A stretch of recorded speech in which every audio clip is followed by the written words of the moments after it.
మర్రి చెట్టు మీద పక్షి దంపతులు అక్కడ జీవించేవి. వాటికి కొత్తగా పెళ్ళయింది. పక్షి ప్రెగ్నెంట్ గా ఉంది.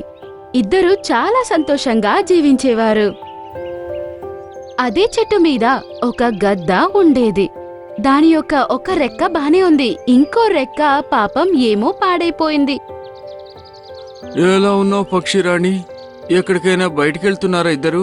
మంచిది. గ్రద్ద, నేను నీకెన్నిసార్లు చెప్పాను, నేను ఎప్పుడైనా బయటికి వెళ్ళేటప్పుడు అడగద్దు అని.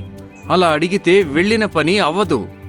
అరే గద్దన్నయ్య, నీకెన్నిసార్లు చెప్పాలి? మేమెక్కడికి వెళ్తే నీకేంటి? నువ్వు ఇదే చెట్టు మీద కూర్చుంటావు, ఎక్కడికి వెళ్ళవు రావు. అది కూడా కాకుండా నీ ఆలన పాలన కూడా మేమే చూడాలి. నేను ఊరికనే అడిగాను, ఎందుకంటే మీరిద్దరు ఎక్కడికో వెళుతున్నారు. చాలా బాగా ఉన్నారు మీరు.